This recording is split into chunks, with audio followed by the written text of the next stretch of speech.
Here. Wayne Ishino. Anthony Sylvester. Here. Paul Blumen. Here. Tom Lodge. Here. District 6 is vacant. Bob White is on the way. Mark Bartel is on the way, and Leon is on. So we have four. Okay. Forum. Okay, introduction of our guest speakers, and I think they just came in from our Mr. Aila and Lisa Hadway. Hello. And then we have Bobby Command, Lincoln Oshida, and Shar over there as our secretary for tonight. Thank you.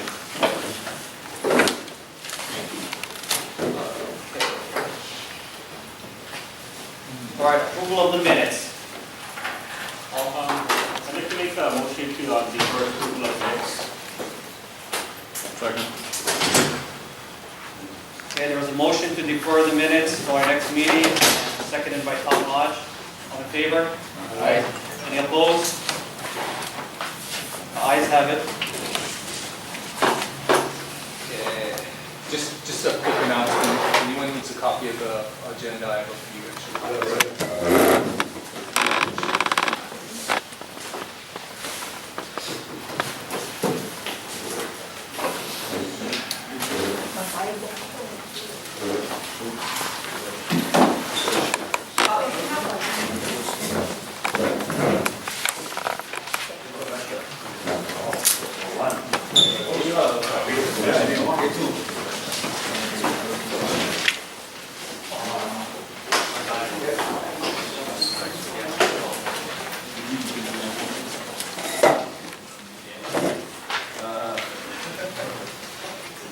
Okay, everybody's got a copy? All right, public testimony on agenda items. Please limit testimony to agenda items only. If you wish to speak to the commission, list concerns, or make suggestions, please do so in writing and we'll agendize your request at the next available meeting. Thank you.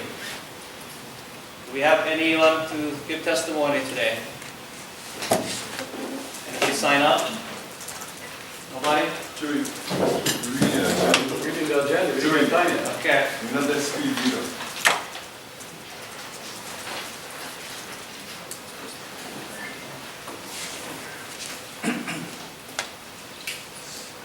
Mr. Aila, you have a flight out this evening, do you? So our time is restricted with Mr. Aila tonight, so we have to keep things moving as fast as possible. Chair Sylvester, pending discussion, can we participate later and communicate? Or do we have to sign up now for testimony? Testimony should be now, as much as possible because of time constraints. And then that way I can get an idea of who wants to do testimony.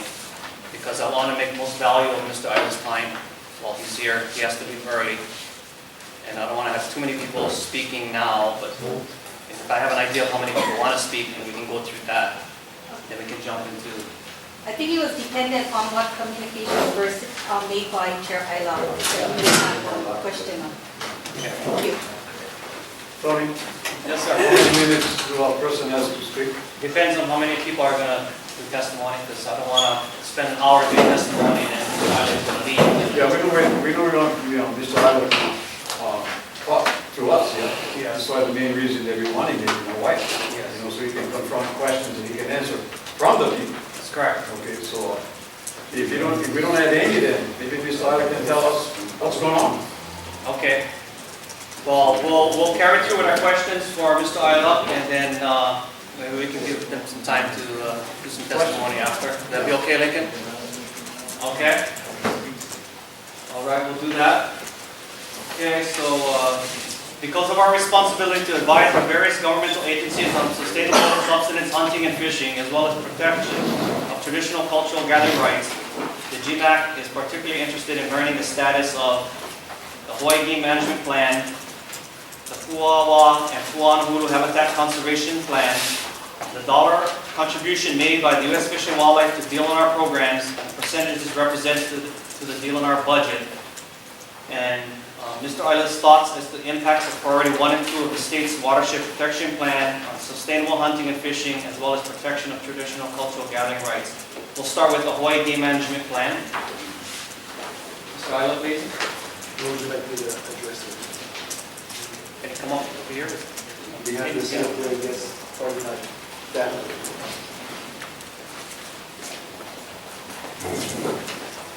Okay, come on.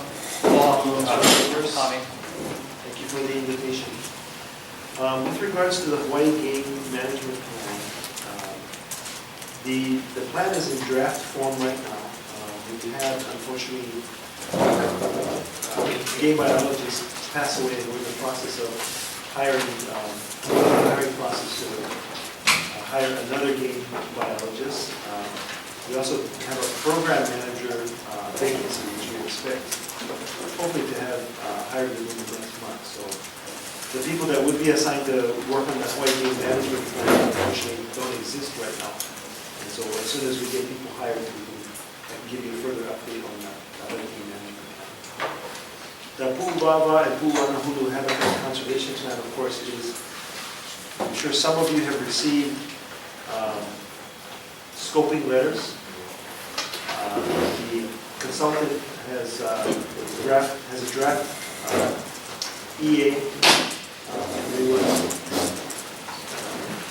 I'm sorry, Terry, I think it's because we're having difficulty hearing. It's hard to speak this way to project. So anyway, let me go back to the Pu'uwawa and Pu'uwanahulu Habitat Conservation Plan is in draft form.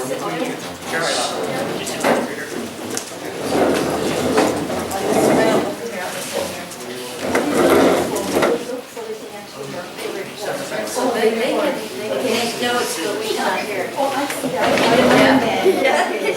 Thank you. They can take those.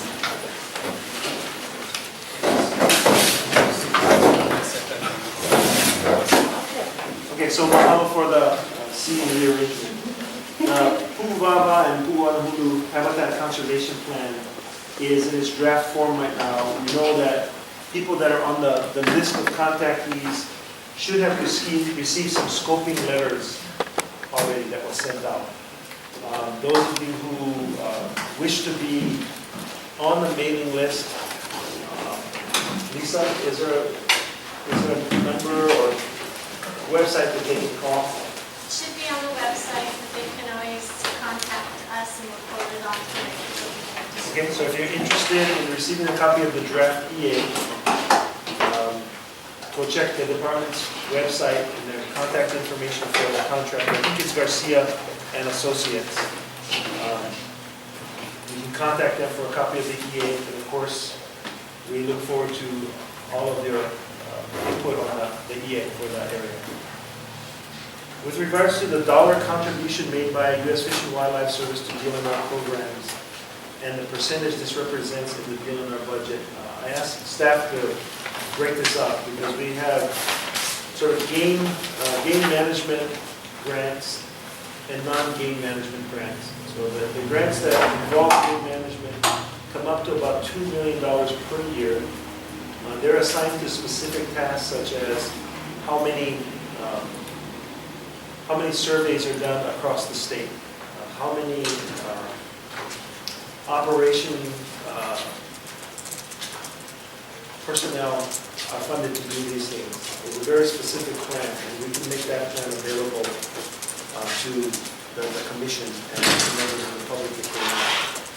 We get about between $10 and $20 million a year for non-game management competitive grants. So at any time there could be a pool of about $20 million, of which some years are multiple years in the grant. And these are used for invasive species, these are used for threatened and endangered species, these are used for habitat conservation plans. There's any number of reasons that these are used.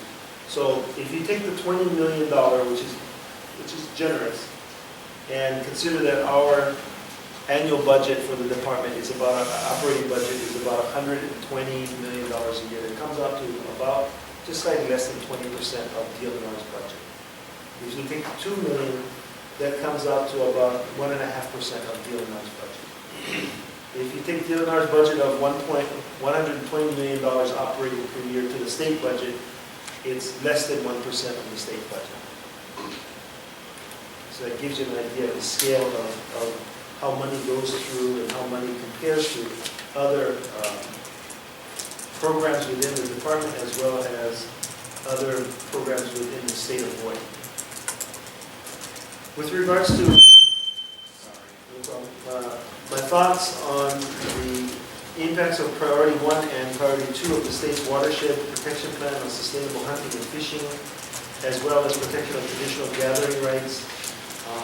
It's going to be on a site-specific basis. So if we have 5% currently of the priority watersheds in the state protected now, and the goal is to double it, basically another 5% to maybe 10%, it still leaves about 10% of the areas that we have either in forest reserves or other DOFA controlled properties available for other uses.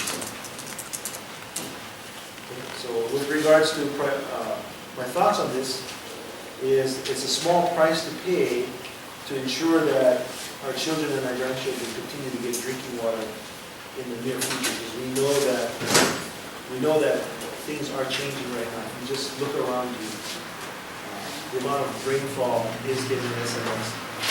All the models from different agencies clearly show that we're going to see 15 to 30% reduction in the next 10 to 30 to 40 years. So my thoughts are, as the head of the department right now, adding another 5% to the priority watershed protection is a small price to pay to make sure that we have a reliable source of water and a reliable way of protecting our forests so that we prevent sedimentation and entering the streams and entering into the nearshore use, as well as allowing for the recharge of our groundwater supplies and making sure that the other part of the governor's initiatives, which is not part of the rain policy, of course, but is part of making sure that we have enough water for agriculture and other uses in the state of Hawaii, is to bring up the maintenance and repairs of dams and reservoirs in the state of Hawaii. So if we take care of our watersheds and we repair the dams and reservoirs to the point that they're safe and to bring the maximum amount of water, then we have the maximum of water for agricultural needs as well as recreational needs as well as recharge needs. So it's part of this overall protection of the nearshore reef waters by protecting the forest and making sure that we have water storage capacity in times of less rainfall going forward, which I can tell you from all the models indicate surely that that's going to happen. And so you have my thoughts, and I know that there are many folks that are interested in asking questions. I think we're going to do the commission first, and then we'll allow the public to ask questions. Okay, so we start with the Hawaii Game Management Plan. Commissioners have anything for Mr. Aila? I have a couple of questions, but, and I see Lisa's here tonight. I don't know if she's going to be one of our guests tonight. Address her, but. Speak up top, please. I'm sorry? You gotta speak up. Oh. So if she has a question that if there's a question that I can't answer, I'll come to Lisa. Lisa, do you want to come up closer to you, or? Sorry.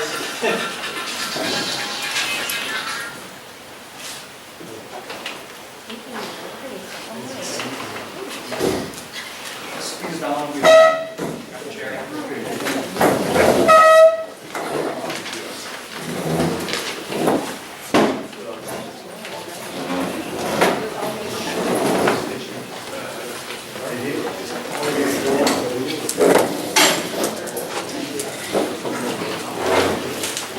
Are we okay here? Turn it on. I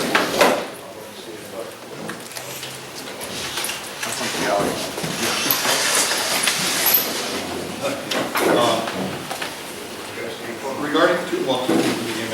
Regarding your program biology, program manager and the biologist, what you're hiring, to what extent are they going to be dedicated to strictly game management?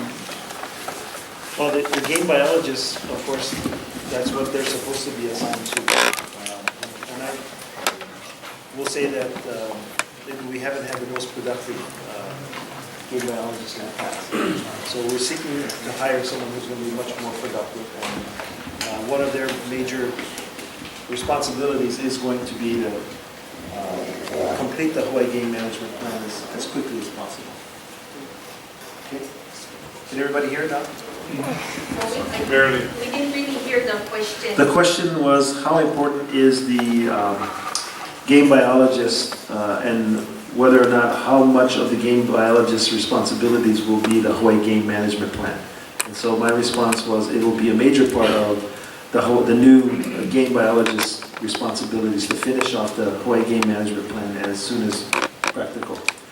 That's going to take some input from the new program manager, who we still have to hire. It will also likely take some input from Fish and Wildlife Service, understanding where they want to do some critical habitat designation. Right?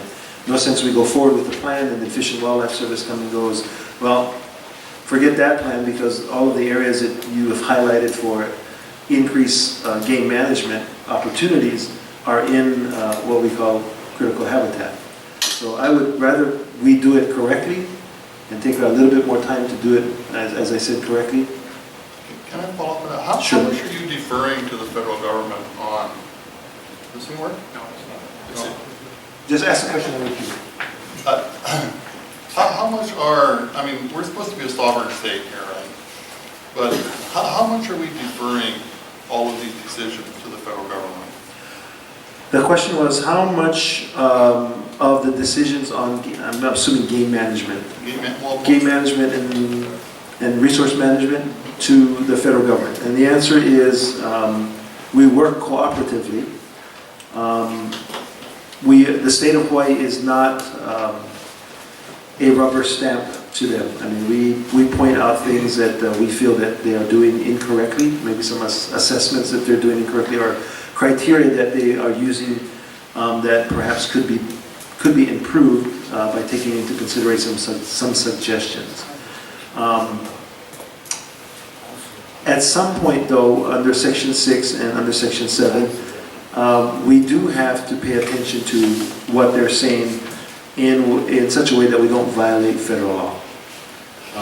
If there's a case where there's no clear violation of federal law, then we will assert to the fullest extent of the state's jurisdiction our ability to control our lands and our programs. Okay? And when I say we would delay it just to see where they may designate critical habitat, it's just sort of being precautionary. You know, it might be no sense we come up with a plan and then they say, hey, there's a threatened and endangered species there that we want to exercise our jurisdiction over, and your plan goes out of whack. So Are our plans going to always be in jeopardy because of the federal government? So the question becomes, is the game management plans that the state of Hawaii creates always be in jeopardy because of the federal government? The short answer is only where there are threatened and endangered species present. If there's no threatened and endangered species present, then... But if that's constantly being updated, how do we get around that? I mean, do we ever get an area that's going to actually be designated for game in that sense then? That is... Well, here's what we've been working on the last 2 years. We've been working on recognizing that the rain follows the forest is going to basically remove ungulates from an additional 5% of the area. We have been in discussions with the federal government, mainly the Fish and Wildlife Service, to say, hey, before you take a look at designating critical habitat outside of our areas, give our areas consideration first. So that would help, what we believe, having larger landscape scale areas that are already going to be protected, have them considered by Fish and Wildlife Service as alternates, so that we don't have Fish and Wildlife Service doing something someplace, state doing something someplace, national parks doing something someplace, trying to work together to find the best areas that it makes sense for all three of our agencies to work together, so that we don't inconvenience or that we don't limit other areas that could be used for game management. So if you were to ask me which areas right now, I can't tell you because Fish and Wildlife Service hasn't shared that with us, but that's the watershed limits of. That's right, and those red and, you're familiar with it apparently, the red and mustard areas represent the areas that are priority 1 and priority 2, of which are to be eradicated. Of which are to be fenced, yes. and- No, eradicated. The plan itself says to remove the ungulates from those areas. Correct. And so you're saying that that represents 5%? It would represent 10%. So the entire island is what that represents as far as that forest. That's where we're confused by, because then maybe you or Lisa or something, because when we see this map, I mean, this is like every place that there's vegetation on this island is priority 1 and priority 2. And they're saying it's 5 to 10%. So trying to figure out, is a percentage of what, or? So within that area, sorry, Tony, within that area, 5% is already protected, and the goal is to be at 10%. So So it's not this whole red area. the whole red area, is identified as priority 1 and priority 2 watersheds. But right now, we have 5% protected. The 10-year goal is to have 10% What do you mean by protected. protected? It would be with fences and with the animals removed from those areas. Right, but your watershed plan on there, the agenda appendix or whatever it is, that very first item is to remove all ungulates from priority 1 and priority 2 areas. It's not just fencing. Remove all invasive moved animals from priority 1 and priority 2 areas. That's that entire red and mustard area. That's the entire island. Now, is this like a wish list for future, for the next 100 years? Is that inevitably what we're approaching? It's the 10-year plan. So So you the could say- 10-year plan is only 5 or 10% of this, but eventually it's going to be all that. I mean, if you guys had the money and the manpower, would that be a goal now, or is it just 10%? That's the plan right now. Now, when we get to Fish and Wildlife Service and some of those areas, some of that can change. Oh, is that a watershed plan? Yep. So in other words, just so I can just drill it down to, you don't want any ungulates in our forest. No, I mean, there are plenty of other areas in that forest that ungulates are found. No, but that plan is, the priority of that plan is to remove the ungulates. Part of the plan is, okay, so removing ungulates isn't the only part of the plan. Removing I invasive understand. species is part of the plan. In some cases, replanting, reforesting with natives is all part of the plan. But removing ungulates is the number 1 part of it. That's right. That's what it says in your plan, right? Yes, Number 1 here. yes. And So if I may, a couple years ago, we had met with you, and I showed you this. And you told me this was just a draft. Is it still a draft? Because it hasn't changed since this was a draft. It's a plan. It's a plan that can only go as far and as quick as funding becomes available. So it's a plan, not a draft. Because you told me it was a draft. We're getting way off track here, but, and I don't mean to monopolize. That's I fine. just have one more question for you. Being that the watershed plan is to remove all of the ungulates, do you think it's not important that we start focusing immediately on other areas that we can start preparing the areas for ungulates? We have a game management area in Ku'uawa right now, which nothing's been done with in years. I'm sorry, No. Ku'uawa. We have other areas that haven't been addressed. But if we're going to be removing all of the animals here, shouldn't we be doing? I mean, who owns the animals? Don't we collectively own these animals? The animals are, of course, a resource of the state of Hawaii. So to answer your question, yes, we should be doing that also. As I think my deputy explained to you the last time that she was here, we will be going to the legislature and seeking some additional funds to do exactly what you said. Okay. So we agree with you that we should be doing both things simultaneously. We should be making hunting areas more readily available to you, more robust as we, implement the rainfall as a forest plan. So we look forward to your testimony and support. Okay? Hold on, Joel Griffin? I want to ask you one question. You know, we're talking about self-sustainability. Do you feel that the hunters, that we hunt, are doing this for self-sustainability? What is your take on that? How do you feel with us hunters in the forest? What I'm trying to get at. As far as us guys gathering and hunting and living off the land. Well, I guess the short answer is, I think it's great that people are hunting and supplementing what they bring home to eat. There's no problem with that. We see that as part of management. So moving forward, as I answered the question there, we would be very much supportive, and our plans are to go into the legislature to ask for additional monies to increase the amount of hunting opportunities. We are in constant communication with private landowners, we're in constant communication with the Army, we're in constant communication with other federal agencies to see where we can increase the opportunities for hunters to hunt. We know that you're upset. We know that the Rainfall as a Forest plan feels like it's threatening you. We know that. So to balance that, we are looking at other opportunities. Yeah, we want to move look for forward. balance. We need some kind of balance here. I appreciate you came. I hope you'll come back and sit down and, we're not on a timetable. We can sit down and we can actually talk. We can actually go over things, because we have not had a chance with you folks at all. Now, Ms. Hadaway is in there, before was Mr. Iamoto, now it's Lisa. We have no working communication.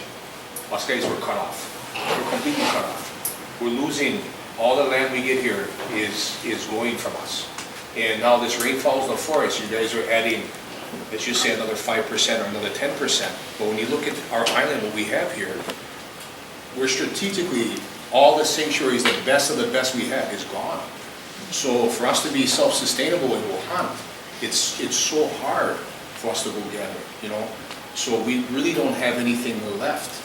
So if you can make an opportunity to come back and talk with us, so we can get some meat and potatoes, so we can actually, try to figure out a solution here. Okay. But with regards to the Pu'uwawa and Pu'uwanahulu, I mean, we're looking at a habitat conservation plan, but much of that land is going to be available for hunting. So don't let the habitat conservation plan scare you, because there is a place for hunting within that habitat conservation plan, within the general area. It would take a while for us to sit and talk this out. We wouldn't have time to do it now. Okay. But there's a whole lot of Get things back we to need to the talk. commissioners first again. We'll get our questions through, and then we'll get back to. Okay, so everybody doesn't leave here angry tonight. I will come back, you have my commitment, outside of this meeting arrangement, because you have sunshine and you have some other issues. So I will, who should I contact? Who can let everybody know? We can have a Saturday meeting, I can be here all day. You can contact me, Teresa and I'll let everybody know. I have her information right here. And then from my end, I'm always willing to meet Yeah. with people and have spent lots of time explaining some of these things that I know there's lots of acronyms involved. As I mentioned, there's lots of acronyms involved with HCPs and understanding what those mean, and I'm more than willing to spend time explaining some of those things and talking as well. And I've spent time with some of these folks. I need to know who it is. I do. Okay, start with Martin. I'd like to go back to the game management plan. I've yet to be able to find one, right? Even when we're operating off today. And to a large extent, getting a game management plan in the hands of the hunters will answer a lot of questions. Because right now, we don't know how we manage it. And in fact, if you look at Mauna Kea, I think it's mismanagement that put us in the position to have to kill all the sheep on Mauna Kea. because we let the population get so large. So if it is a resource and it is important to everybody who depends on supplementing their grocery store bills, a game management plan that we could look at and we could read and we could understand and we know what the state is thinking has got to be really high, it's really important, it's really critical. So I know we're short a couple resources, but when can we expect one? I mean, we've been living without one since I can remember. 54 years since we were a state, we had that game management. Right. I mean, and we keep hearing it's coming, it's coming, it's coming. There are people in this room that have worked on it, and you know, where does it fall on DLNR's priority list, on your priority list? Because it's really high on ours. Well, the two vacancy openings, I can tell you that we've pulled out all the stops to get them moved up.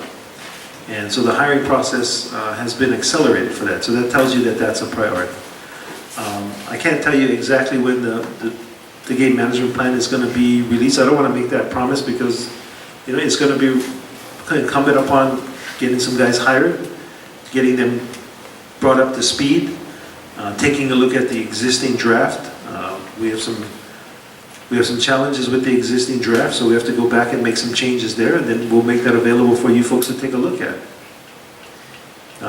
That's not the answer that you wanted. You wanted a date, and I don't have a date for you. Well, so where does it fall on the priority? I mean, is it in the top? I just explained to you, I mean, I've got a number of vacancies to fill in the department. They're all priorities. But we've already moved these up. They've already gone through DHERD. They've already gone through the process to get the budget and finance guys to sign off. So we've made that a priority above all the other priorities that I have, including biologists that we need for aquatic resources, including hydrologists that I need for the Water Commission. So they were put above all of those. So if that, I hope that gives you a sense of priorities. Rob? Rob, wait. Yeah. Actually, I have a little thing to read if you don't mind. First of all, to address a couple of things on the end of the vacancies that are currently an issue to Can you proceed. identify yourself? Sorry, my name is Rob White from Conoside, District 7. Okay. Continue, Rob. Time is running out. The vacancies that are there now, previously we didn't have a game management plan, and I'm sure those positions were filled at some point before their vacancies now. So the question goes back to when are we going to get a game management plan? I understand your answer already, but it seems as if that we had opportunities to create a game management plan before those jobs became vacant. So on that, I'll try to read this. So we had contracted somebody to do a draft plan. So we have the plan.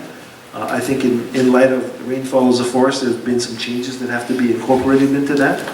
And that's why, you know, the answer to your question is yes, we had somebody working on it earlier. Conditions have changed. So the plan needs to change. So that's why it wasn't done in time, even though we had employees assigned to it. Okay? Mike? How much time do we have, Tom? I mean, like a minute or two, or? What time you gotta get out of here? 7:40? The flight is at 8:20. All right. Quick, Rob. Yeah, we got like 10 We got minutes. people out here. All right. You gotta be done in 10 minutes? Come on, bro, you know what? Stay overnight. This is a classic example. After the Molokai tomorrow. No, but this is a classic example of how low the hunting is on your priority, because if you guys can only give us 6:30 the meeting started, 7:06 on my time, you give us this little time, that is really rude. Okay. No, so wait, let me say, Our time is there are running out. hundreds of people thousands of people on this island that are dependent on the meat that comes out of the mountain, and you're gonna give us and the commission here 40 minutes? That's not right. I just wanted to say that you promised to come back in a less formal setting, and hopefully it'll be soon. So, I understand that all the frustration, I'm frustrated too. But I think the chairman has said he's coming back You next should week. take some of the helicopter money that you guys using up in the mountain and pay for a hotel room tonight and stay till late. Get back to This it, is Rob. rude. Okay. I All right, worked I'm gonna- all day. I worked all day. And We have to move forward. When I came Time home is and turned wasted right now. around and came down to have a meeting with you, and you're gonna give me, I've been here for like 30 minutes and you're gonna We leave? That's resolved rude. that already. All these people here are waiting to speak to you. Okay, so in terms of your frustration, I was invited to this meeting, which wasn't a meeting to address the larger community, it was to address the 4 things that I was asked. Recognizing the question that was asked earlier, I made a commitment to come back on a Saturday and spend all day if need be, okay? So I apologize that this meeting does not have the opportunity to answer all of the questions that everyone in this room wants to, but recognizing that, I've made the commitment to come back, okay? So I'm sorry that you had to turn around real quick. I'm sorry that Mr. Aila, all of you like I said, folks. Mr. Aila, this meeting is held here, this commission is held here. This island is one of the most rural islands. I think only Molokai is more rural than we are. And the people here, there is a large part of the population that depends on the mountain to sustain their lifestyle, to eat, feed their families. And we have sat here for years and watched everything being taken away from us. Okay. You know, Can we move on to the so, commission? but like I said, I would like to repeat to you, ask Aila some questions. this is not right that you come here, you know, people calling all over saying, oh, Middle Island's gonna be here, and we're gonna get a chance to speak to him. And then what happens? You guys come here and you guys talk for half an hour, 40 minutes, and you gotta leave. That's not how you conduct business. That only shows us, the people of Hawaii, what you feel about the hunting program, where we stand. Our time, we just wasted 7 minutes of Mr. Aila's and our time right now, sir. Yeah. I want to ask one question. Can you implement the county planning into this plan? Because county planning, county development have a domino effect to your folks' plans. Because if the county don't know what you folks are doing, they go ahead and develop and people want to develop the mountain areas like they want to do Hokokanu and above Kealakekua. And there's no planning with the mountain area that they want to develop.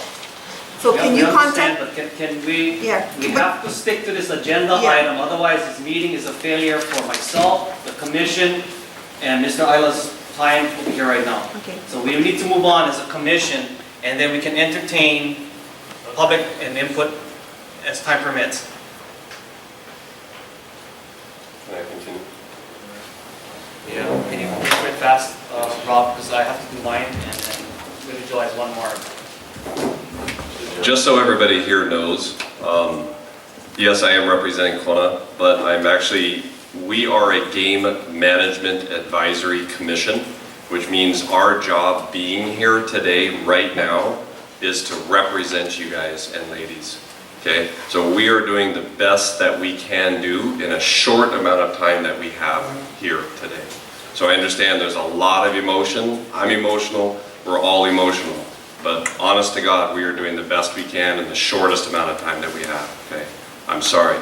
Real quick, I got a whole bunch of stuff. These are all questions and comments I had myself. I spent a lot of time, 2 weeks, writing this stuff up to be real formal. I'm going to get to nearly zero of it, right? My objective here right now is to show and to beg to show the importance of what we're here for. We are here for a game management plan. I think personally that this is the #1 thing that the GMAC, Game Management Advisory Commission, can do. There's a lot of little things that we're working on, I mean, they're big. All the individual hunting areas are big to work on those individually. But a game management plan in its whole, in its entirety, will address every single issue that everybody has here and that we're talking about. The game management plan is the umbrella that will manage the entire island, if not the state. And I suppose in that comprehensive manual that you're talking about, there'll be the inclusion of traditional and Hawaiian rights and access. I mean, it was on your paper earlier that it's going to be there. I'm just kind of saying, following along with your own course of talk, that would be considered also. If you're And I'd like to addressing, know who's going to be doing that with you, that are traditional and cultural practitioners. well, that's what we're all here for. That's why we have as many commissioners as we do. It's not just one person. So Rob, what's the question?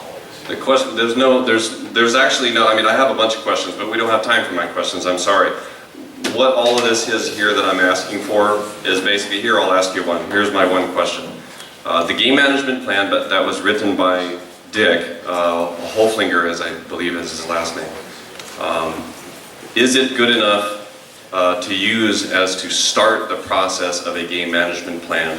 And the question is, yes, is it good enough, or no, if it's not? And if it is good enough, can we start it? If it's not good enough, what do we need to do to fix it?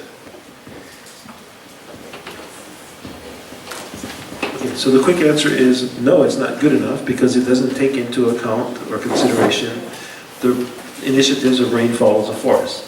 It doesn't take into consideration the impending Fish and Wildlife Service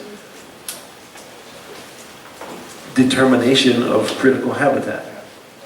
So why would we put something out there that in a very short period of time, it may not make any sense anymore? Okay, so what do we need to do to fix it? What we need to do is talk to Fish and Wildlife Service and find out where they're going. What we need to do is figure out with the money that I have, what we can do with rainfalls of forest and see where that money's going to go. And then talk to hunters, talk to other community members about what's appropriate given those efforts that are going to occur.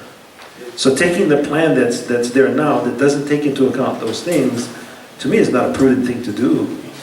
I have a question to that to kind of address what Uncle was saying. Is that being that Fish and Wildlife is such a big player in all of this, does Fish and Wildlife protect traditional and cultural gathering rights? Or is that just the state's responsibility to work with Fish and I'm actually kind Wildlife? of pointing out that I don't see a Hawaiian that has traditional and cultural values. So let me answer his question. On the game table. Yeah, let me answer his question. So Fish and Wildlife Service right now, because there is no recognition of Native Hawaiians, does not have a responsibility to protect traditional and customary practices. But under The state of, Constitution, let me finish that. The state of Hawaii does, under Article 12, Section 7, has a responsibility to protect traditional and customary practices. shall. Shall. The question becomes, okay, what are those practices? And they haven't been defined for us as of yet. And that's why I brought it up, Mr. Aila. I'm not trying to be rude, but there's many books in the library, and all the stuff that I see here, information come from a traditional side, is coming from somebody on the wall that's only has one point of view. He's not on this island, he doesn't look at this island from the cultural standpoint that we have to on this island. So I was saying to you, I don't see a Hawaiian sitting on that table that can present that part of the argument to you, or that part of the side that should be considered. Okay, so Because it does say the state shall. So all these regulations we're working on still have to meet constitutional muster. If I don't see a place where it includes protection of Hawaiian rights, traditional rights as defined in Article 12, then there's a problem there. There's a potential problem that need not be hurdled if we can catch it in the infancy, which is what I'm trying to say. Okay, so when the plan does finally come out, it will have to go through an analysis, and that analysis will take into consideration whether or not the plan impacts negatively or positively traditional customary practices. Should be part of the administration. Okay. Lonnie, please. Should be included. I'll repeat I the represent question. Code District, and the whole situation that customary rights and stuff, trust me, out in my district, we push that solid. Code is what we live by. No? Hawaiian wise, I got you. Okay? The question becomes this though. No, but the whole The situation question is, becomes for this me, no, though. but for my Does district. hunting, But for will my, hunting be considered a traditional Hawaiian right? Because they're gonna tell us that, My- oh, Hawaiians never hunt before. like, we no, never but have when you sheep." contemplate this, and it's not what we're gonna about. What my question to him is, on my district, we're getting cracks. Okay? Plan or no plan, it's implemented out there. Okay? It's implemented. We gotta apply for, you know, like, one whole sustainable permit, they do eradication, so we can go over there and go pick them up, because we cannot go over there and hunt them. It's Okay, being are done. you referring to In code. Mauna Kea? Go. In that, because it's on federal, in compliance with. Okay, DLNR. that's, okay, so it's not DLNR, that's federal. No, but it's coherent to the land use. Okay, Because so it's, Kahuku is also the forest reserve to Ha'ao Mountain House. So it's all in coexistence. You see what I'm saying? So rather if it's a federal thing, like you said earlier, with the federal, you know, that you guys can deal with the federal part. But it seems to me what I'm hearing is you just have no clue on what the federal is doing. it's The not that, it's, coexistence with the DLNR land that is coming in adjacent to no, it's not, state and federal, no? It's It's- what it is, sir. it's not that we don't know what they're doing. They tell us what they're doing. But with regards to traditional and customary practices on federal land, okay, they make it very clear, because there is no federal recognition of Native Hawaiians at the federal level. There's no protections under Article 12, Section 7 of the Hawaii State Constitution. So on federal lands, there is no, at this moment, there is no protection for traditional and customary practices. Okay, now, another thing we get on this is, like, we talk about the whole thing again as far as access to those areas as far as forest reserves. A lot of them is under one, Kamehameha Schools and Bishop Estate. Now that falls under who? If it's privately owned lands, then permission must be given by the private landowner for access. But this is Kamehameha Schools and Bishop Estate. Okay, How can you guys, as DLNR for the state, as heirs to manage everybody's, you know, the land, how can you guys manage to deal with Kamehameha Schools and Bishop Estate? Because that's one of the biggest problems we have there. okay, so you're asking for, what I hear you saying is you're asking for help with getting these two private entities to allow hunting. Because the whole frustration is, a lot of guys is wondering, the whole accessibility, getting from point A to point B without doing what they're doing. Okay, so the answer to that question is, I don't know what we can do, but we certainly can talk to their land managers and see what their policies and procedures are. I don't control KSB lands. Okay, those are privately owned lands. Just as if, you know, somebody went to hunt on your land, they would have to have your permission But to go on your okay, land. It's their, what I'm trying to say is, it's their land, but to get to the forest, that's all we like is from public access. Okay, again, But what I found out is the state can condemn their road, right? And I asked that question last month. the state can condemn any property The road, with a public purpose. and of accessibility. with a public purpose, and it has to be overriding a public purpose, right? So we can do that with a public purpose and funds. I don't know that access to hunting beyond, through their property, rises to that level of a public But purpose. then it becomes an Article 12, Section 7. The Article 12, Section, okay, the Article 12, Section 7 becomes Do they the have, individual, do they have the access? the individual, right now, the individual filing some sort of action against KSBE to go through their property to reach public hunting lands. So that's what I mean. So when they take away that road that people can use, how can you get? And here's what KSB is going to tell me. Well, guys using the road for dump, guys using the road for poach, guys using the road for doing a bunch of things. So, Trust me, we've been trying to manage that all this time. but it's besides the point. Okay, but if you're the private landowner, right, those are the things that occur with That's why I mutual said, we access. deal with the ranch lands, with ranch owners, and we respect on that one. And yeah, but what I'm trying to say is, certain areas they grab it now, and they're doing land swaps with the state. Are you aware of any land swaps in that Yeah, area? yeah, look it real well, trust me. Which, Or eucalyptus, they want to land swap the they eucalyptus. already, Um, eucalyptus. Well, why don't you get me the specific details and we can look into the parcels you're referring to and the access points? I can tell you that I haven't seen any, well, I haven't seen any requests for land swaps come through my office as of It was yet. under one state lease and turn around and swap. So now it's down there. So was this done like So 20 it's years under- ago? Yes, then what happened was Forest Solution has the lease from municipal. So it's all Okay, KS so- lands. No, it wasn't. Okay. If you give us the specifics, I'll look into it, No, okay? it's on record, but that's Well- what I'm trying to say. Willie Joe has something that. Give me the specific land parcel and I'll be happy to look into it. Okay. Thank you. Okay, I guess just so I can understand, just to summarize all of this. Now, we're asking for a management plan. Management means that we're gonna manage this game. Sustainable. You know, we're gonna take, yet put back. But all I'm hearing so far is we need to worry about fish and wildlife, watershed protection plan, and whatever else that we need to worry about before we can even get to this plan. So No. basically what this is saying is fish and wildlife and this watershed protection plan is gonna take all the prime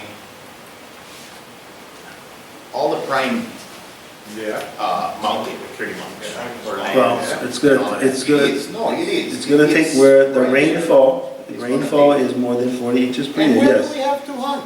What they want to leave us back with? After Fish and Wildlife takes all the beautiful forests, and this thing takes all the rest of the beautiful forests, we're going to be left with vites and clydemia to here, that people like me cannot walk through. And that is what is happening, and that is what I'm very afraid of from when we spoke 2 years ago, and I still haven't gotten any answers to that. And that's basically what I just want everybody to understand, is that if Fish and Wildlife has their way, they take all the cherry stuff. With this thing here, when you look at that thing there, that is all where we can hunt. What are we going to be left with? Desert and vites? That's where it's going, and llamas. We got nailed already, we really don't have I mean, anything we don't left. have nothing, Yeah, exactly. the watershed program killed us. So anyway, just please think about that while when Okay. you have your guys making that management plan. Okay. I got my question. I got my questions now. This is the watershed resource protection plan. And chapter 183D is the wildlife chapter. And 2-12 says, in light of the watershed, well for me, in light of the watershed protection plan, how will DLNR implement the objectives of Title 12 to preserve, protect, and promote public hunting within this watershed protection plan? How do we, that is the objectives of Title 12, and how can we do that? And I'm just reiterating what Willie Joe's and Tom's and everybody's concern is. Because with the big hunters mainly in those regions in the forest, when we see a map like that maybe only 5% increasing from 5 to 10%, but that's the whole target area for future funding. They don't have the money to do that now, but when money does come available in the future, that it'll be another 5% or 10%, and what will we have for future generations? And the reason why I say that is because when I look at the Commission on Water Resource Management, which I believe you're a part of, this was the Water Resource Protection Plan now. Significant changes in the groundwater monitoring network have occurred since 1995. A total of 187 wells were included in the program. Over a period of 8 years, 156 of these monitoring well sites that were active in 1999 have been discontinued. That translates to an 83% in reduction in the number of monitoring locations statewide. So when we created the 2008 state assessment plan, or the water plan, you lost 83% of your test sites in Hawaii. So it's only a select few sites that they're doing testing to see how much water and recharge is actually happening. And the reason why I say that is, this map right here from the U.S. Geological Survey shows the difference in estimated recharge from the state water plan of 2008, and this plan was done in 2011. In some of these prime target areas, there's over 200% more water in these areas than the state plan had in 2008, and that's the plan that they ran with to create this rain meets the forest, or what, rain follows the fence, or whatever it's called. So, with that said, what is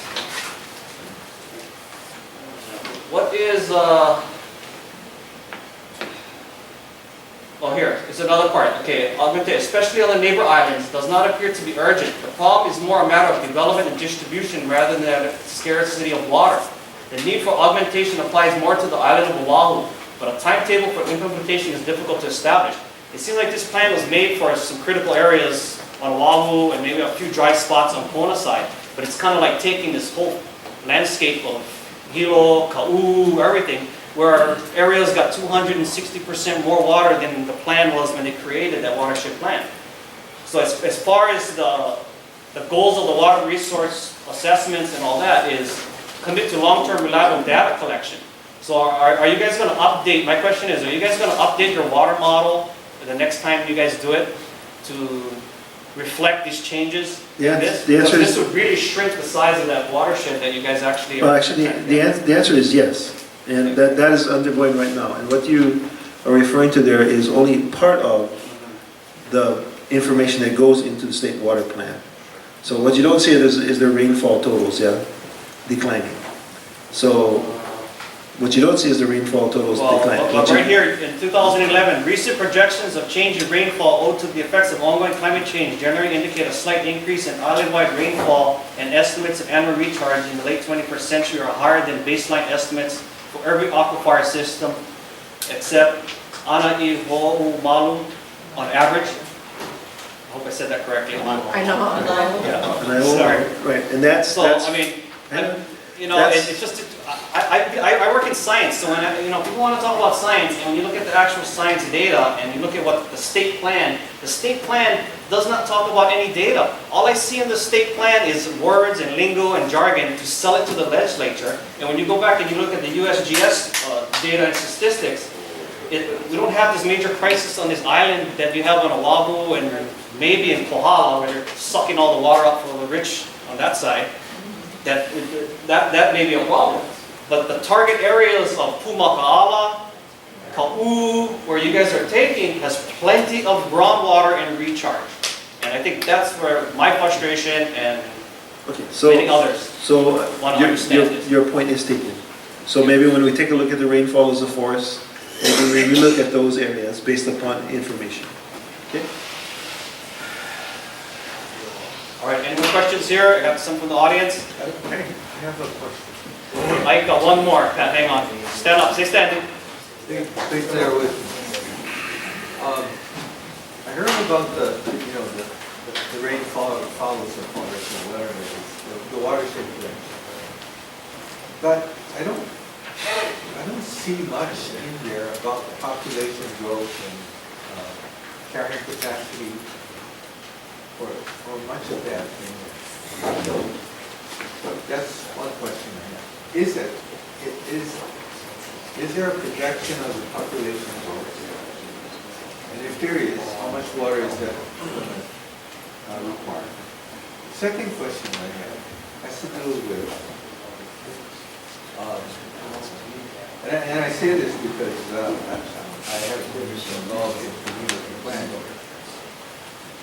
But part of the frustration that I keep hearing is that communities and people are not involved in the plan. It's usually after the fact, the plan is drawn up, and then people get involved in it. And so I think what you hear out tonight is a lot of frustration over the fact that all of these governmental actions are happening. The people haven't been given the courtesy or the opportunity to take part in it. And so when when you have a government like that, and being a student of government, I'm kind of worried about this, you kind of lose credibility and you kind of lose legitimacy.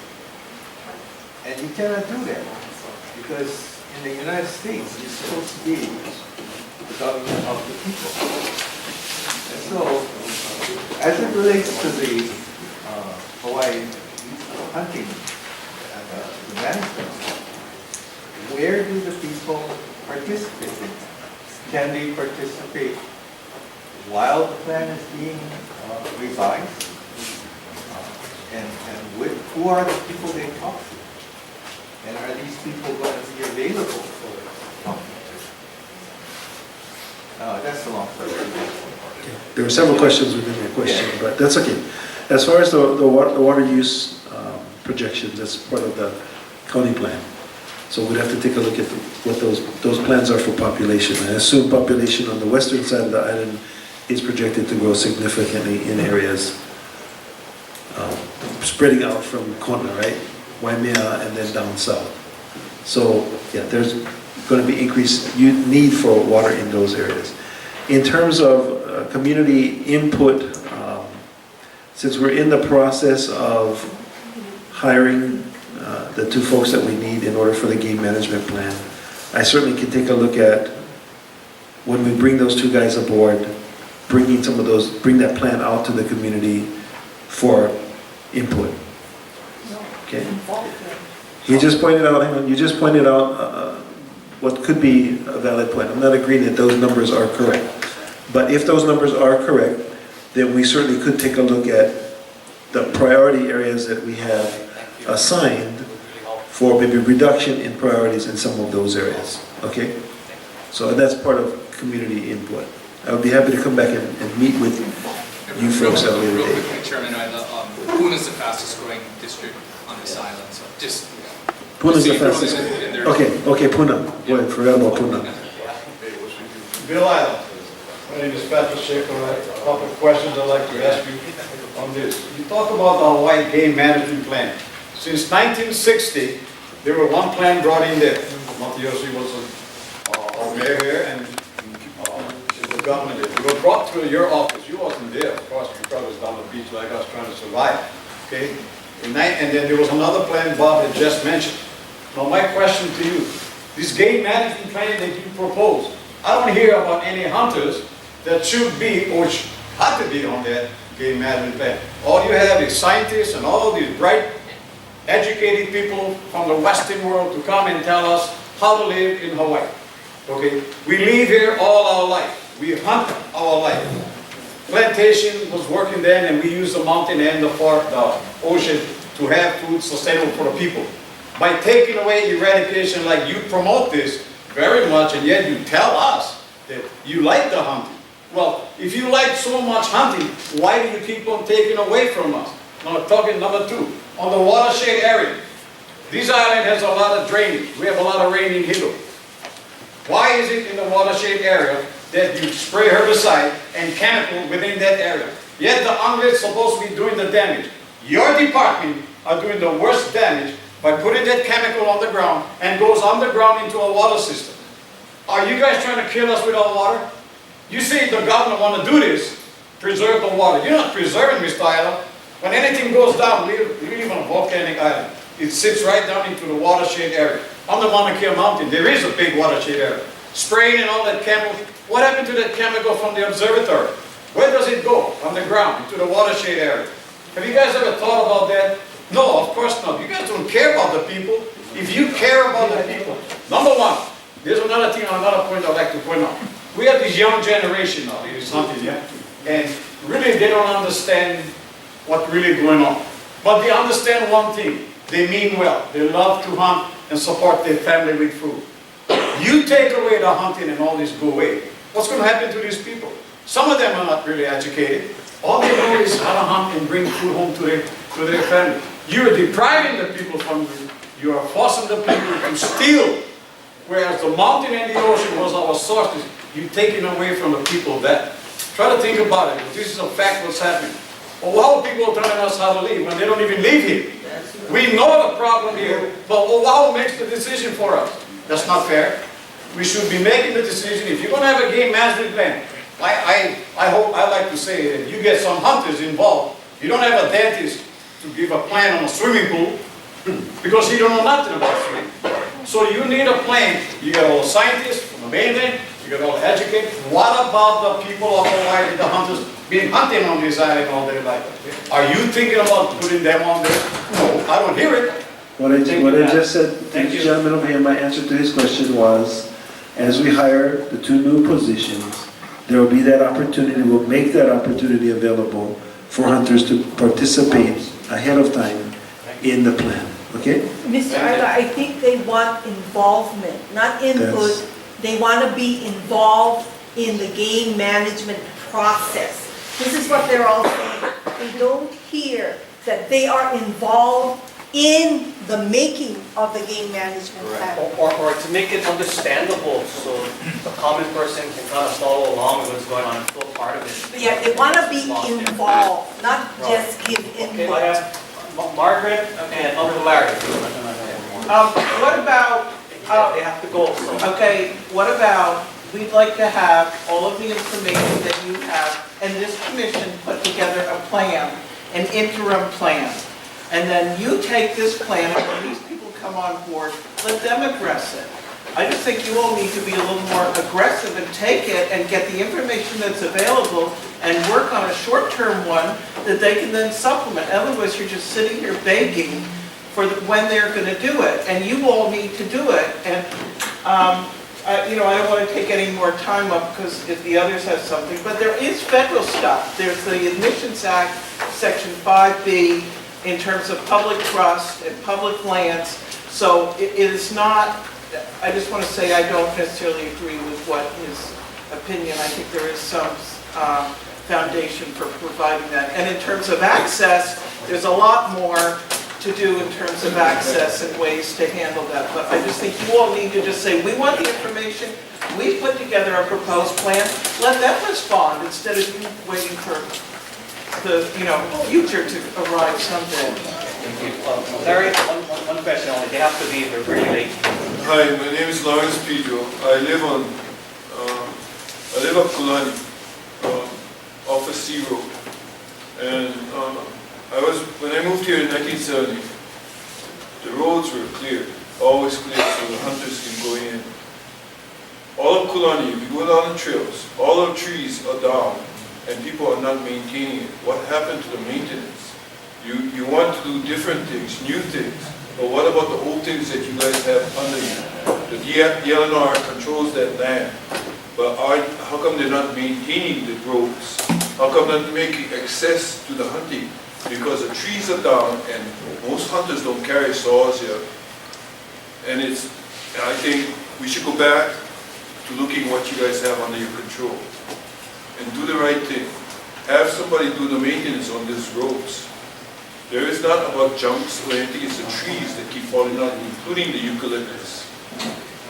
I go home through Sea Road, and I live on North Road. I have an old Anturian farm back there, but always we have to carry saws because DLNR isn't maintaining those roads. I've been up and down that street, and all those roads are impassable. It's just the hole. Maintain the hole before you do something new. I hear you, that's part of the Waikea timber management area. Okay, which we will be putting out an RFP for harvesting though in that area, so. Gina, real quick, please. One of the things Mr. Pacheco was talking about was about our youth. A lot of them are going out hunting. They don't have the DLNR training or anything, hunters ed training. But they go out because dad and mom or dad and grandpa cannot go out anymore. So they're going to go out on their own with their friends and they're going to hunt. And they hunt illegal. They go trespass private property and stuff like that. They're carrying loaded weapons that they have no idea about really how to work and as far as safety and everything like that. I'm a gun safety specialist and stuff, so I train a lot of people. The thing about it is, what I wanted to get at is that we're putting them in jeopardy when they're going to adulthood with violations of trespassing, of carrying loaded weapons and things like that.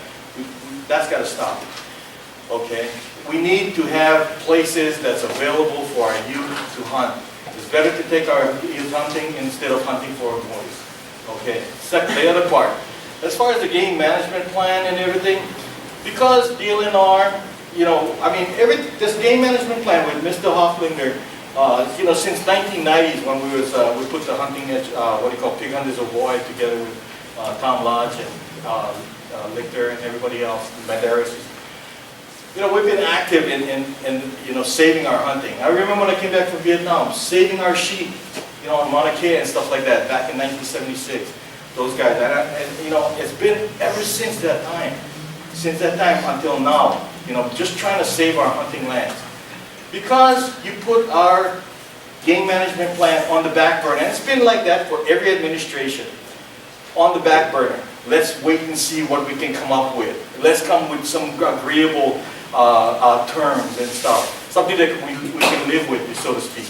What happens is that in the process, when we're waiting for all of that action to take place, DLNR, DOFA, Forestry, NPS, all these guys are still doing what they're doing because they're getting the necessary funding and they're leaving us out in the process. In the meantime, when all these fencing goes up, without our approval, without the game management plan, it still goes up.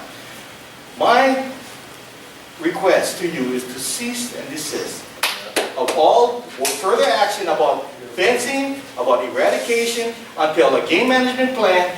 We can work together with NPS, with DLNR, with DOFA, and everybody else, until we can come with an agreeable, something we can live with together.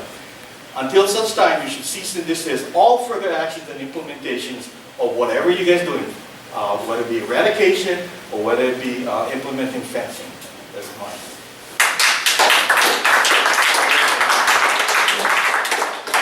Because today's choices will be tomorrow's mistakes. Okay, so in response to that, there are some fences that Mauna Kea cannot desist, cease and desist. Okay? I said this before, I'm going to say it again. I'm not going to be held in contempt of court. Okay? Federal judge said this is going to happen. The monies have been allocated almost to finish the fence. I have no excuse now for not doing it. Okay? Mauna Kea is going to go up. I just want everybody in this room to be very, very clear. That's not on the table. You guys can laugh in the back, but I'm telling you. Okay? I'm not going to jail. Hang on. I don't care what they did in the past. A federal judge made a ruling. Okay? Federal judge made a ruling. We're going to follow through with that court order. I don't care about two places or whatever you want to say, okay? Whatever the court said we're going to do, we're going to do. Then you're not going to stand up and fight for the people. You work for the people. I am not going to violate a federal judge's order. You can appeal. I am not going to violate a federal judge's order. That has been appealed 20, 30 years ago. I am not. Okay? You don't want to. No, I'm not. I'm not going to waste any more state money, any more state time. I'm not. But that's already been decided. Okay? I just like you to understand that. That's why I'm saying it very, very clear. I'm not. Okay? We can talk about all the other things. All the other things that you want to talk about, we can talk. I'm not going to talk about that. So as far as the jurisdiction in state lands, you're responsible for it. That's your fiduciary responsibilities to us. Okay, that being the case, then cease and desist all activities pertaining to state land. What we have contracts for, I'm not going to cease and desist. What I can take a look at is future contracts. Okay? I can understand that. Okay. Well, it's not something that I can't do. Yeah, but the contracts that you got, though, have you been looked at when speaking to you tonight? This is what we're looking at. See, we see the projects going up one after another. They went up a long time. What I made as a commitment to him, based on new scientific facts, Yeah. okay, the things that have not been funded as of yet, we can take a look at those. Okay? Things that have signed contracts to do already, I cannot go back and do that. Even if it's in violation. If we can When you show say in violation of what? Let me go back to it. Well, one with the Hawaiian people with the Article 12, Section 7. Okay, that has yet to be determined. Okay, now we can talk about that. It's on the table, right? these projects are on the table. Well, these projects that have been contracted are going to go forward. The projects that have not been contracted, we can go back and take a look at, okay? And these projects that are now coming up, we have no idea what they are until it comes out of us. When I come back on a Saturday, Yeah. what I'll do is I'll ask staff to bring me all the projects, prepare for you guys all the projects that are on the books, and we can take a look at those, okay? Traditional customary practices have not been worked out yet, okay? Have not, I'm going to repeat, have not been worked out yet, okay? So we have to have that discussion. Some of that discussion is occurring with my legal team right now, okay? Yes. I have one, I don't want to get you off track, but back, Gino brought up something back in 1993, 94, 95, and so forth. We were working with a group called the Natural Areas Working Group. That working group came up with an agreement between the environmental community, the Nature Conservancy, Fish and Wildlife Service, and the hunter. And the substance of that agreement was put together in a bill, House Bill 104, which you might be familiar with, where she's talking about the involvement of the hunters, what goes on in our forests.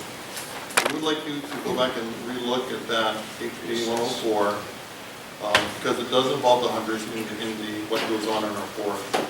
Okay. And it would be direct involvement. We'll go back and look at that. Okay. Very good. Okay. I'd like to make a motion for a recess. Do I hear a second? Second. Motion and second for recess, 5 minutes, thank you. I think I did it.